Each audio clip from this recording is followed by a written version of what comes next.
Happy May the 4th. Today, we are doing a Q&A all about Star Wars. We are celebrating the franchise. We're going to break all your questions down. We're going to analyze it, talk about it up next.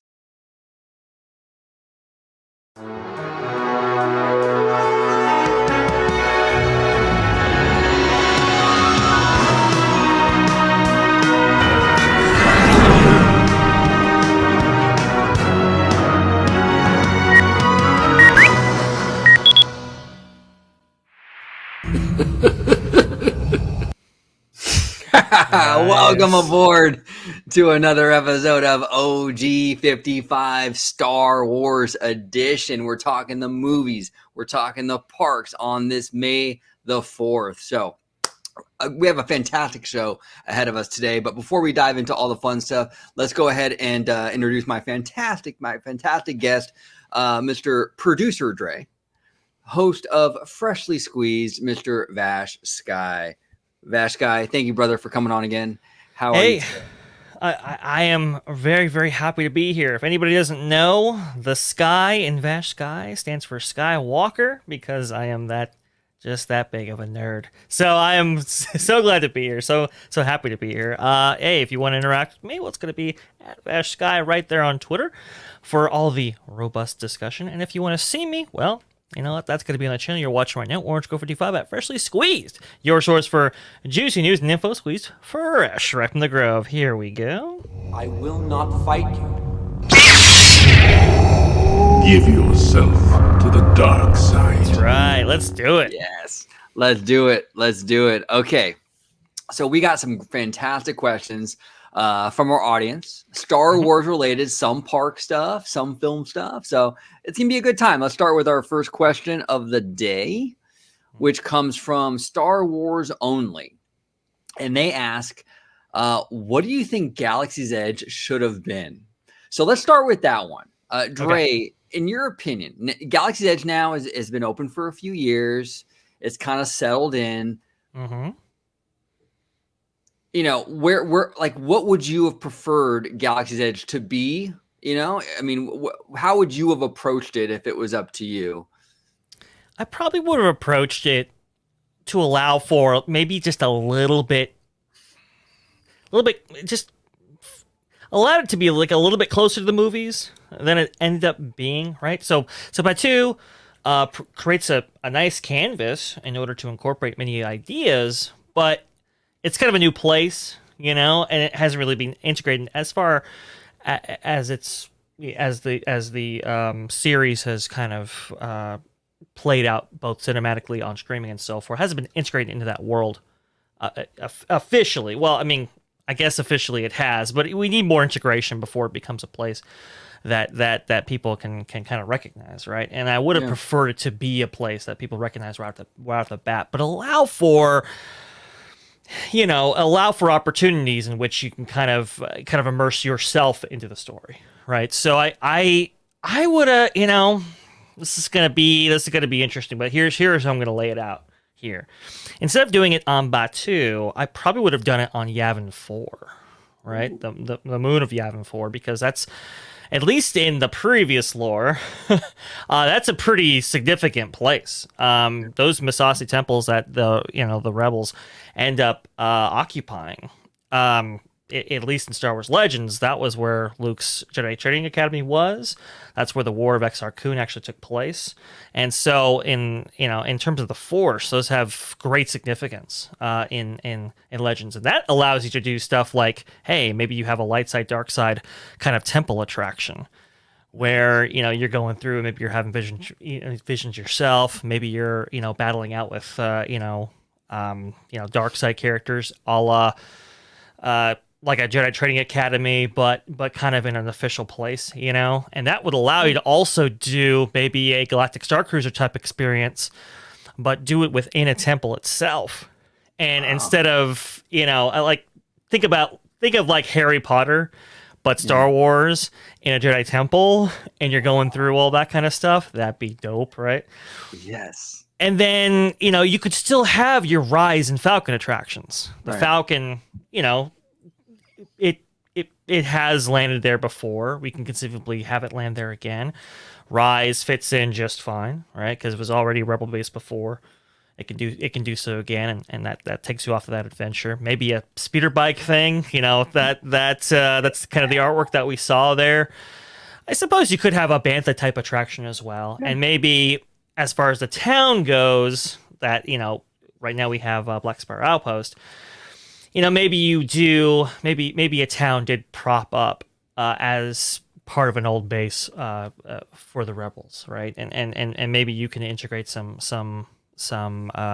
wildlife in terms of the local population, so forth through that. You can get creative, but that's probably where I would have taken it, at least right now. I don't have a better idea off the top of my head, but I think that's where I would have taken it myself personally. Cool. No, all fantastic ideas. What do I think Galaxy's Edge? What do I think it should have been? See, here's the thing: the land itself, in my opinion, and you touched upon this, Dre, is a great kind of canvas. See, there you go. I think it was actually really smart for Disney to create a new planet, in my opinion, just because I think that gives you the flexibility to sort of craft this land for the logistics of an operating theme park. So you can kind of okay, we need trees. Okay, we need this, we need that. So you can kind of craft this new planet to sort of, accommodate what you need for a real world theme park. So I think in that regard, I think Disney was really smart. But my biggest problem with Galaxy's Edge, though, is what they decided to kind of fill the land with. That's the biggest problem. It's severely lacking in entertainment. They need more entertainment. I want to see droids roaming the streets. I want to see towering protocol droids going through the crowd, like a K2SO kind of thing, right? Walking through the crowd. That'd be cool. Oh, it'd be dope. I want to see Twilight dancers in the streets. I want to see just a lot of really, really cool Star Warsy entertainment, and you don't see any of that. There's a little bit in the land, but it's pretty pathetic, to be quite honest. I want to see a Max Rebo kind of roaming band playing music and having fun. That's what I think Galaxy's Edge. If I was running Disney parks or I was a CEO, that's what I would infuse into the land almost immediately. I think if you can do that, because I think Batuu is a very Star Wars looking planet. I think it fits the canon. It fits the aesthetics and everything of Star Wars. I just think that what's gone into it is really lacking. It's just it's just I don't know, man. It's just like an empty room, right? You can have the most beautiful house in the world, but if it's empty, it's it's kind of depressing, right?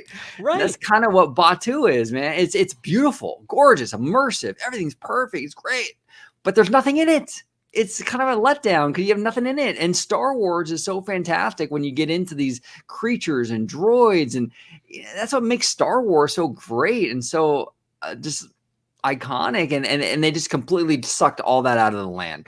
Add that in there, and I think the land would feel a lot more Star Warsy than it does now. So basically, what Galaxy's Edge was gonna be. Yeah, exactly. Before they axed and cut the hell out of it, right? Yeah. I mean, just imagine if they would have had the giant banthas walking through Galaxy's Edge, and then you had Twilight dancers and performers in the marketplace, and you give them money as they perform or something, right? Or you have just these really cool kind of elements that make it Star Wars. It would just be so incredible, and they completely drop the ball with that. And it's been 3 years and they still haven't done any of that. I mean, a little here and there, not really though, I know it's you're totally right. I mean, they haven't really, and honestly, everything's there to do that. That's kind of the funny thing. I mean, there's nothing really stopping them other than the upkeep of an experience like that. But I think it's really worth it. In order to revitalize the land, you're going to have to do something. To some extent, either it's got to be new characters, which I guess is a future question in this, so I'll hold off for that. But or it's going to be what you say right there, and bringing the land back to its original kind of intent, right? Right. The only thing I would add to that is maybe a little bit more water. Yes. I think that would kind of round it out quite nicely. Oh, 100%. I mean, look what Disney did with Pandora. Yeah. With the floating mountains and those giant waterfalls, how impressive that is. Could you imagine a Galaxy's Edge that had some sort of water feature like that? Yeah. I mean, that would be insane. We get like one element of that with the Rise queue, and you see it for like a split moment. And unfortunately, you can't see it from any other angle, but it's cool when you see it.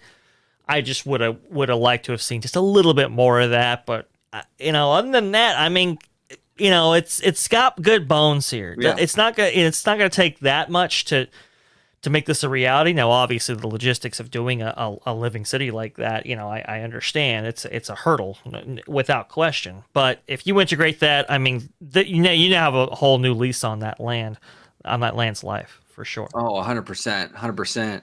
And then to go to Star Wars Only's second question, and this is more film related, I believe. He's asking, what was your favorite year for Star Wars in the past 20 plus years? Dre, what was your favorite favorite year for Star Wars? Past 20 years. Oh man, past 20 years. Okay, so I really thought about this, right? Because you can go to when the sequel trilogy was coming out, the excitement, the anticipation for that, and that was pretty good, right? But then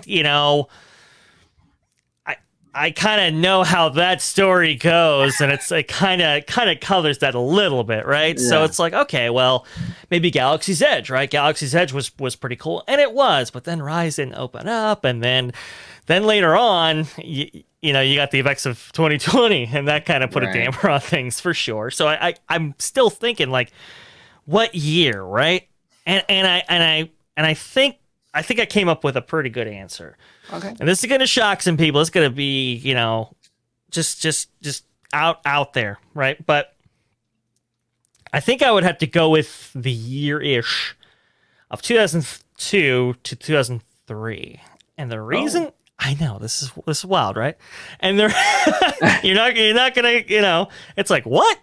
Wasn't that the release of Attack of the Clones? Yes, but it was also the release of a couple of other things.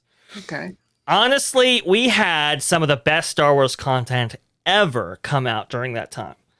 And now it's going to be kind of wild, but as a gamer, okay, we start out the year of 2002, March 26th of 2002, with Jedi Outcast. If you haven't played Jedi Outcast, guys, look this game up. It was so good. Jedi Knight 2, Jedi Outcast was amazing, okay, in terms of, video games for Star Wars. Then in May 12th of 2002, you have Attack of the Clones. Attack of the Clones is, it's okay. It's all right, but I think there was a lot of enthusiasm surrounding that film, obviously. We got to dive in more into the prequels, and that set it up nicely for Revenge of the Sith, so we had a lot of anticipation coming out of that film as well. Then, July 15th of 2003, you have Knights of the Old Republic, which is one of the best games to ever come out. I mean, really awesome stuff. And then to cap that off, September 16th of 2003, you have Jedi Knight, Jedi Academy, which is a sequel to Jedi Outcast, which a lot of people loved playing. I know for me, around this time, I had a Star Wars fan club at school. Like, we were all into it, researching all we could of the expanded universe and everything like that. So as far as like, I don't know, my favorite year, that would probably have to be it, because the Star Wars content was out of control. That's fantastic, man. That's fantastic. You really, you surprised me, but you have like really, really good points in regards to like why that was a fantastic year. That was really good, man. That was really good. Mine, actually, you kind of brought it up actually in your description, and I will kind of. There is a caveat to it, but I'm gonna say late 2014, and then all of 2015 leading up to The Force Awakens. And the reason why I say this, and I know like we know how the sequel trilogy turned out, right? But despite the outcome, when that first trailer dropped for Force Awakens, Big and I think deal. it was like November. I think it was like Mhm. Thanksgiving-ish of 2014. Mhm.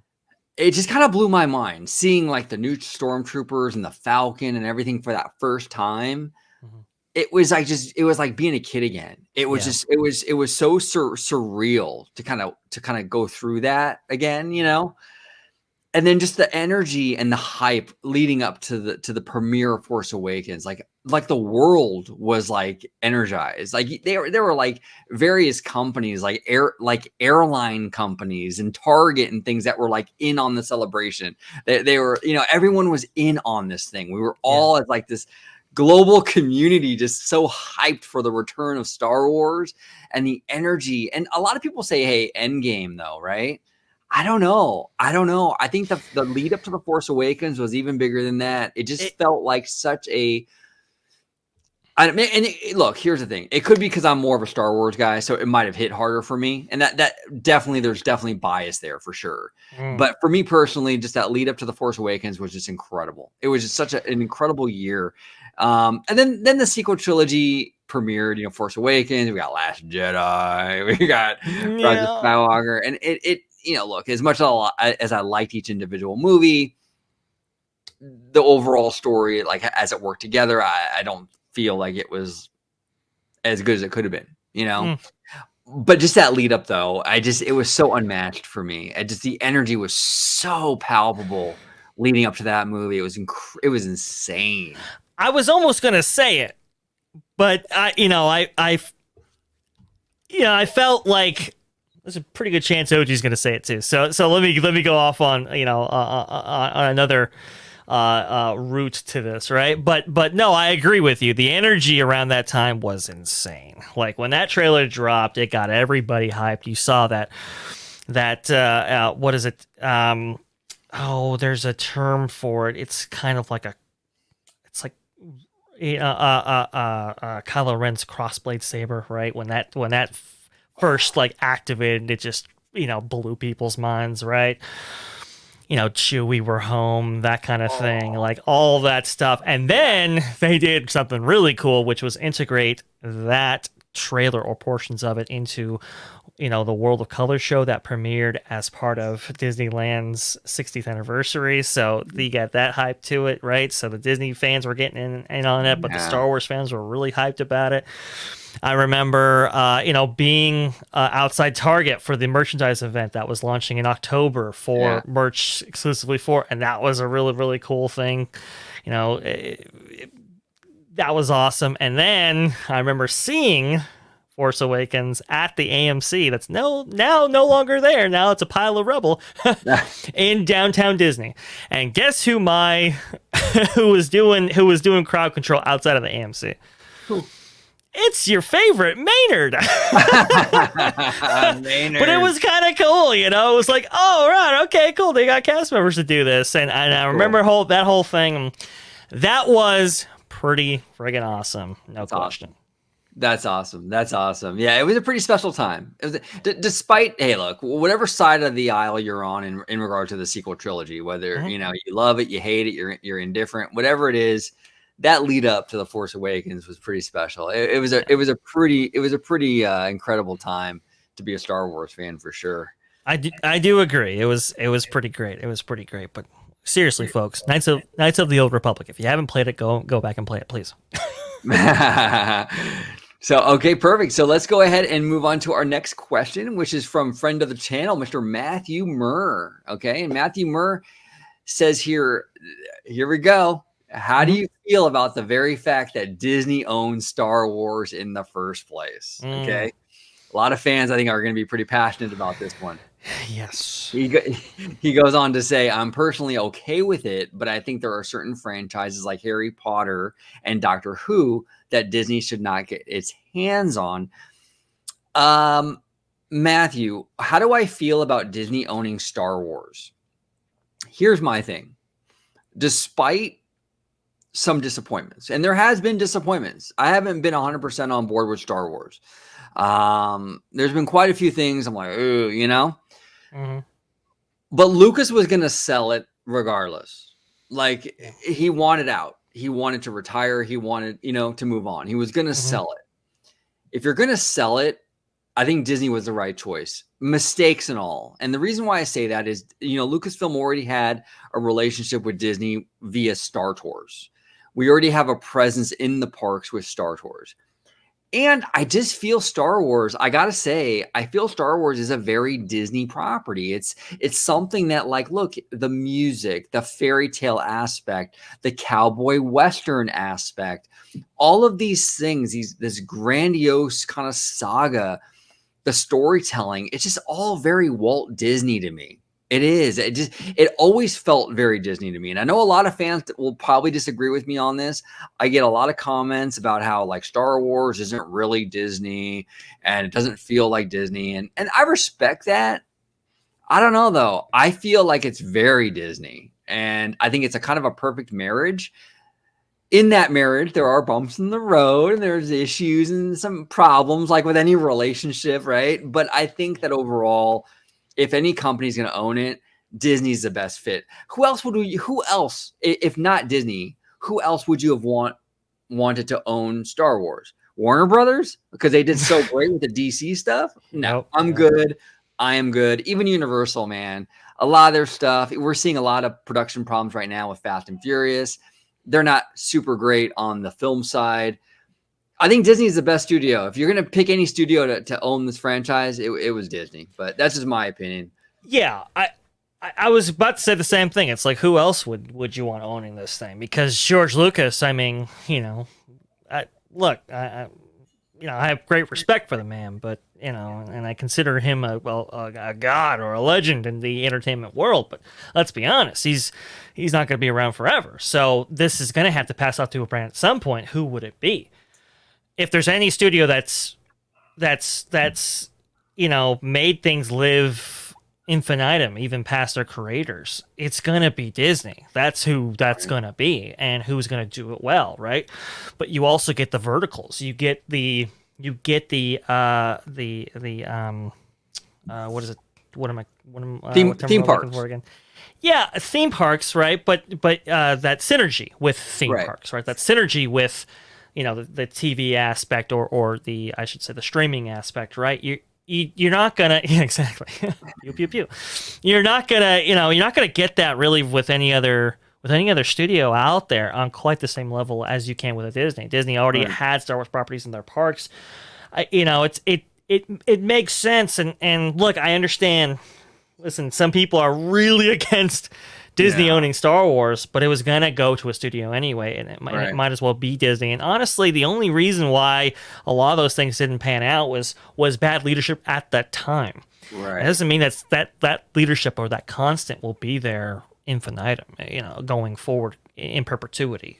Leadership changes, and people who can do right the wrongs of previous leadership, that can happen, right? So I think we're just at the very beginning of Disney owning Star Wars, and the potential is still there to do amazing things with it, as long as you have passionate people attached with it. And honestly, Disney's probably the best place for that. So I think people have some issues short term, but I think long term, I think it's still the best place for it to be. Yeah, no, 100%. And I know a lot of fans are not a huge, they're not big on Kathleen Kennedy, right?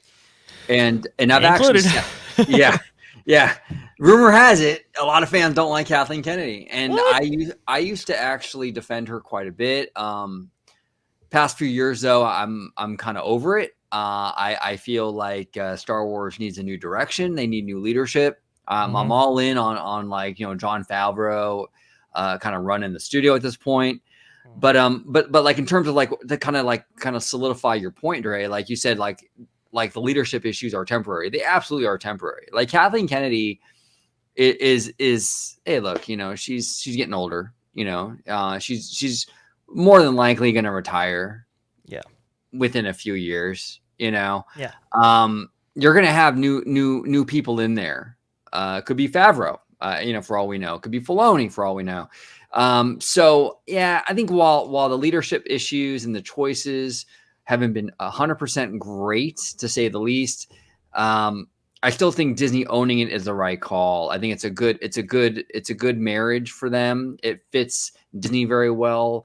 It's a good home for Star Wars, and I think that we will eventually get the leadership that fans are kind of craving for. Because again, I think, like, honestly, like within 5 years, I think Kennedy's going to retire. Maybe after Indy 5, I don't know. We'll see. But I think she's kind of coming towards the end of her tenure over there, in my opinion. And I have no inside information. I'm just kind of giving you how I feel about it, you know? Yeah. No. No.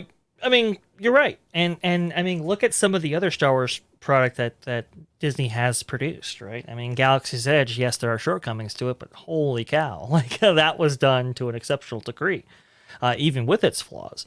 And you have things like The Mandalorian that are, almost universally praised by all segments of the fandom, right? So there is, even with it being under Disney, there still is a lot of upside to that. We've seen it, we've experienced it, and as long as they go towards those directions and not, handing it off to the next director without necessarily a plan, I think it will have been a great buy by Disney in the long run, and for Star Wars and the future of Star Wars, because this is gonna outlive George Lucas, and who better to do that than Disney. Yeah, and to kind of touch upon Matthew's last point, how there are certain franchises like Harry Potter and Doctor Who that Disney should not get its hands on, and I agree with Matthew on this. Here's the thing: competition is good. It is good.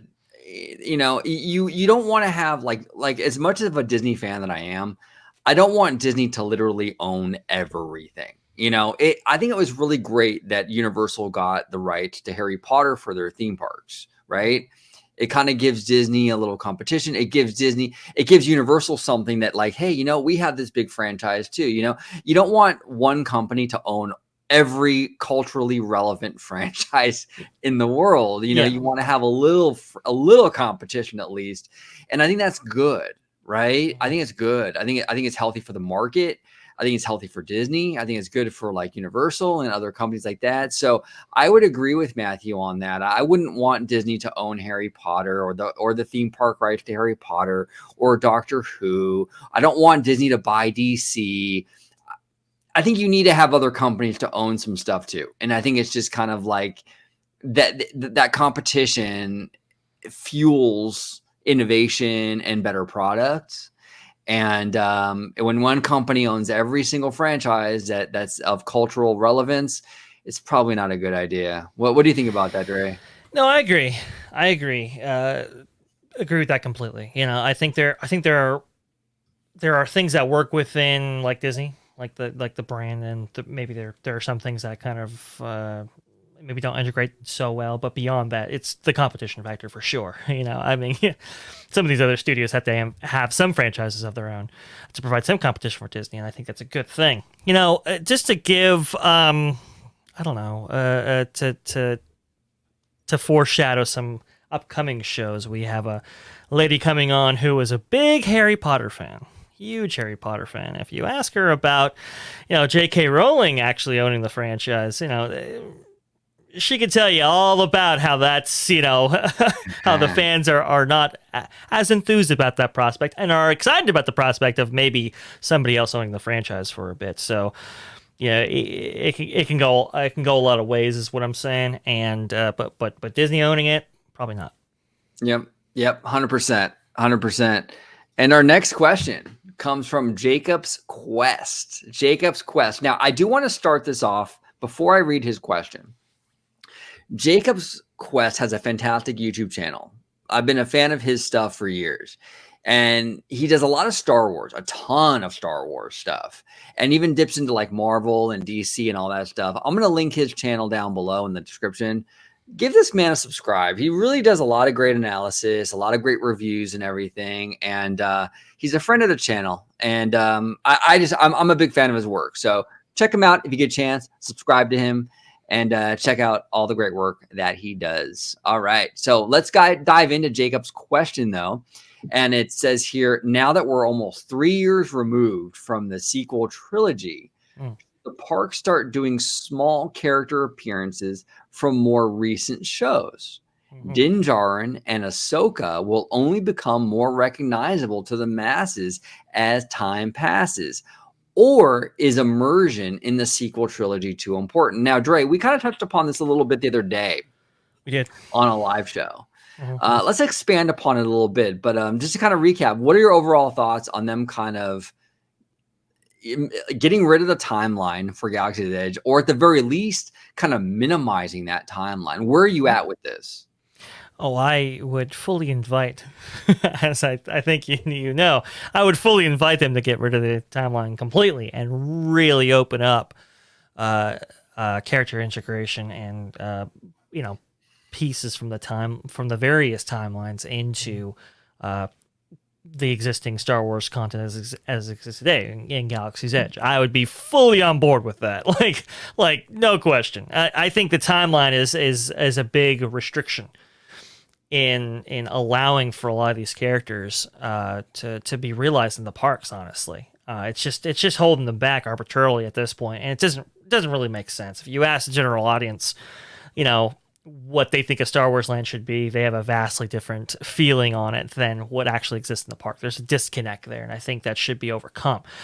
So I am fully on board with character meet and greets, and going past just Din Djarin and Ahsoka. I think you should be able to see Luke. I think you should be able to see Han. I think you should be able to see Anakin. I think you should be able to see Darth Vader. I think you should be able to see all these characters that we've come to know and realize that have occupied space in on our Star Wars minds for so long, right? I mean, they should be making appearances there for sure. Absolutely. I don't think the sequel trilogy timeline is so radically important to this, right? I mean, they even the whole big selling point of Galaxy's Edge was we would be able to integrate stories as they come out. Okay, so let's do that. Let's do it. 100%. No, I completely agree with you. I think that, look, I think Batu, Galaxy's Edge, is a fantastic, like I mentioned earlier, a fantastic canvas backdrop, for Star Wars, right, in the Disney parks. But I think that you can sort of use it as a backdrop and sort of incorporate different eras and do it in a really respectful, smart way. Galaxy's Edge is like a 14, 15 acre land. You can really look, no one's saying like you have to have like Kylo Ren and Darth Vader standing next together, right?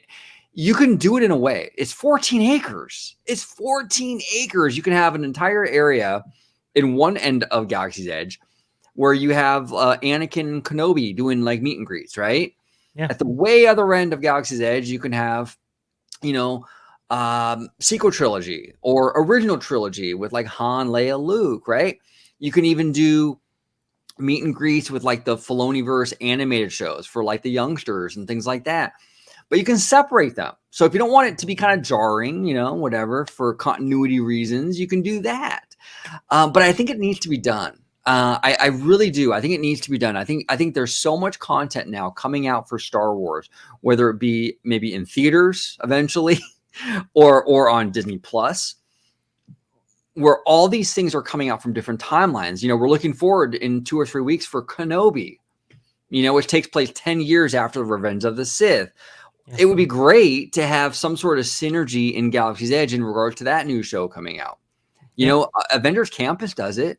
I mean, every single version and variant of Loki premiered in Avengers Campus. We already have Moon Knight in Avengers Campus. It's obvious that Imagineering is not like adverse to doing this stuff. I think that Lucasfilm is really kind of digging their heels in, and they're kind of like, hey, no, we don't want to do it. And I think it's to the detriment of the park. I really do. I think they really need to break away from that timeline. Look, even and I mentioned this in the video the other day, but even with stuff like Fantasyland at Disneyland, they have sort of like this very similar to Galaxy's Edge, kind of like this backdrop of this like European kind of village, and each fairy tale or story, attraction kind of takes you to another time period or era or country or whatever, right? So they've already done it. They've been doing it for years at Disneyland with Fantasyland. You can do the same thing with Galaxy's Edge. You know, the general land can kind of be this kind of like general kind of canvas. And then once you enter in the attractions, that's when you start to get the different timelines. Right. And, you know, if you ever build a future attraction, you can do a prequel attraction, like a pod racer attraction, or you can do, you know, if Kenobi on Disney Plus is really popular, do something set in that era, right? Or, but there's so much possibility there. I just think it's really, really pigeonholing yourself, painting yourself in a corner when you take a 14, 15 acre land and say, hey, it's only for this short time in the timeline, right? And look, here's the other frustrating thing with Galaxy's Edge, and we've seen it with Disneyland. They put all this ancillary stuff, like the Boba Fett, like Book of Boba, like photo op, right, in Tomorrowland and things like that. It's like, why is the timeline in Galaxy's Edge that important? Like, we have a 15 acre Star Wars land. Can we just put the stuff that's Star Wars in the Star Wars land?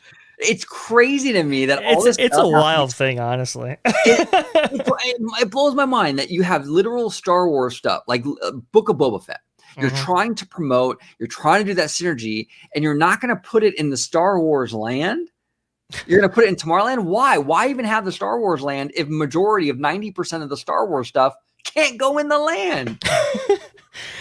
It'd be like, okay, we're gonna have Cars 3 stuff in Pixar Pier because we can't have Cars 3 stuff in Cars Land because it's only 1 and 2. It's like, this is the level we're operating on when it comes to Star Wars and Disneyland. Like, it doesn't make any sense whatsoever, right?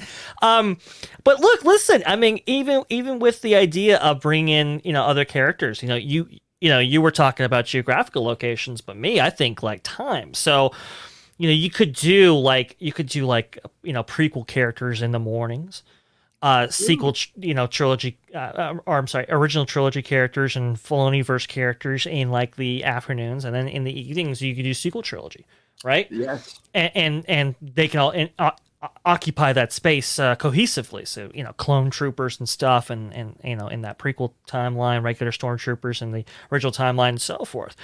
You could do, and like the attractions, like you said, those play out the story. And we already see that with like Cars Land. Cars Land, you have, in Cars Land proper, you have a place where Doc existed, right? Kind of going by the Cars 2 idea where it's, we're past Doc. Unfortunately, Paul Newman passed away, and, that's how that story goes. But then Doc exists in the actual attraction itself. Right, so it plays with that timeline, and it's seamless. So you don't even think about it because it's like, this is where Cars lives, right? And I think Star Wars Galaxy's Edge should be the place where Star Wars lives, not the place where Rey and Kylo Ren live, right? And exclusive to them only. No, where Star Wars itself lives. And I think we got to get back to that because, like you said, some of this stuff is so outrageous. It's like, why can't we, sell even like contemporary merchandise in Star Wars Galaxy's Edge? Why does the contemporary merchandise have to be like in Tomorrowland? Even stuff like that doesn't quite make sense to me. Now I understand for immersion and stuff, maybe you do want to keep those things, but maybe, I don't know, can we? I don't know. It just seems so rigid that it really, way too rigid. It takes the fun out of it, to be honest with you. It does. It's way too rigid. And I'd even go a step further with the Galactic Star Cruiser, I know Jacob was asking more about, like Galaxy's Edge, but I mean, Star Cruiser. Like, you could do like prequel itineraries, prequel cruises, so to speak, right? So, for like, just like they do in the real Disney cruises, sometimes you go to Alaska, sometimes you go to Mexico or wherever, right? Like, you have Pirates nights and you have this night and that night, you can do that. You could do that. You can have a sequel trilogy itinerary. You can do a prequel trilogy itinerary, OT, original trilogy itinerary, and give all generations of fans a little something, and it would be a money-making machine. Oh my God. You do the OT trilogy itinerary, and I even think that Mandalorian and Grogu would kind of fall under that, because I understand it takes place pretty soon after Return of the Jedi. Yeah. I mean, to have like the old school Luke, to have, Princess Leia, Grogu, Mando on that cruise. Oh my God. Disney would make hand over fist. Yeah, and this is why it's like the most bizarre thing. Like, all we're asking is that Star Wars be integrated in the Star Wars land. That's all we're asking for, or at least a greater view of Star Wars than exists currently now. The fact that we have to ask for that, though, is just so bizarre. It's like, why? Why is this not a thing? Why haven't we made this a thing earlier? Right. I don't know. I don't know what either, like you said, Lucasfilm or Imagineering is telling, park ops and C-suite and people who make these decisions, because this seems so obvious. I mean, they got to be selling them a song and dance, and I'm sorry, there's, like I said before, there's a disconnect between the general audience's perception of what Star Wars Galaxy's Edge should be and what it is right now, and I think we got to overcome that. Honestly, I mean, it's so rigid, it's just sucking the fun out of it, and it's not really exploring the full potential, or maybe exploiting the full potential of what this could possibly be. Yeah, no, 1,000%. There's so much you can do with this land. You can do these different eras, these different periods in the Star Wars timeline in the land in a respectful way. Disney's a smart company. It's like look with Mickey Mouse. Let's take Mickey Mouse, for example, as a walk around character at Disneyland, right? Right. You could have Mickey Mouse on Main Street, right? And you could have Mickey Mouse in Toontown, and they do this all the time, where you have two Mickeys technically in the park at the same time, but they're separate enough, they're far enough away from each other where it doesn't cause any jarring issues visually, right? It's not like you have a Mickey here and then 10 feet away, you have another Mickey over there. They separate them far enough where, okay, you don't really realize it. Same thing here with the Star Wars Galaxy's Edge stuff. Like, just, like, you can either separate them distance wise, or they can do what you suggested, Dre, where you have all that era in that land in the morning, and then you have another era taking over the land in the evening and things like that. There's ways to get around it. Disney's a smart company. I don't understand why they're not. The only thing I can think of is that they're refusing to do it. And I think it's a studio thing. It's a studio directive. It has to be, because Avengers Campus is not stuck and not bound by the same rules. I don't know. It's not Imagineering. I don't know if it's Imagineering or Lucasfilm. Somebody's saying no, and it's. I'm surprised they've been able to dig their feet in, dig their heels in for as long as they have, because it just seems, it just totally, it just doesn't make sense at all, honestly. And it hinders it on various levels too, because, it's interesting. The fireworks, at least for Disneyland's Galaxy's Edge, occur like right over the spires of Black Spire Outpost. I mean, they're right there, right? And Bricky from Adventures in Design, wonderful channel. He produces updates every once in a while, and he had a great update which he featured like a pseudo production show that he actually created that goes along with the existing fireworks as they shoot off over Galaxy's Edge, and it takes place on those spires right there that you see it on, and it looks pretty fantastic. It looks pretty awesome, but you can't do it because of timeline and immersion and all that kind of stuff. And it's like, come on, please, like, why? Why are you so rigid on these things? I mean, you're just taking the joy out of it now. You're not giving the product that people actually want and what people would actually respond to. I mean, a lot of people, even general audience members, think that Star Wars Galaxies is just kind of dead, right? Yeah, this would rectify a lot of those issues. No, 100%. And before we close it out, I just want to say one thing. We lost the Blue Fairy float on the Main Street Electrical Parade. There's one thing we can add to that. There's one thing that I think would be a pretty cool replacement for that Blue Fairy float, and it's this guy right here. The Palpatine float. You can imagine that, man? Oh, let's see. I have one. Everything is proceeding as I have foreseen. There you go. Yeah.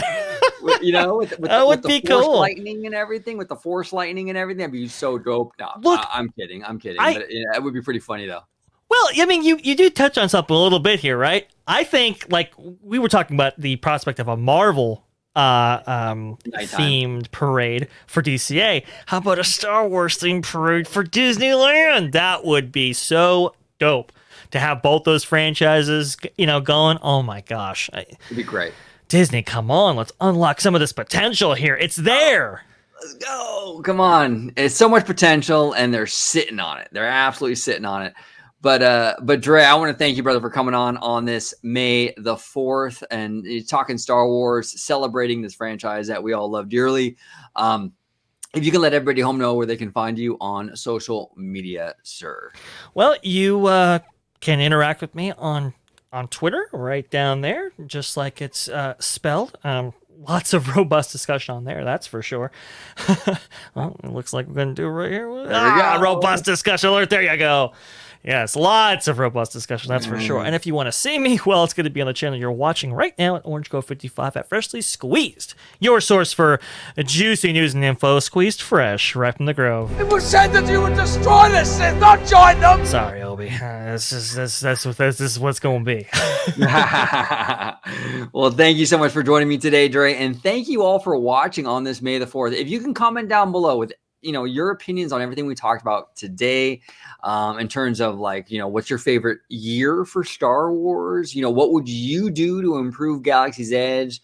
What are your thoughts on kind of altering the timeline for Galaxy's Edge, adding characters like Din Djarin, Grogu, Ahsoka, and all that good stuff? Just everything we talked about. And even if we didn't talk about it, if you have a Star Wars comment you want to put down below, put it down below, and if you want to talk a little Kathleen Kennedy, do that too. Oh, that'd be great. Just be civil. That's all I ask. Keep it civil. Yeah, there you go. Keep it civil.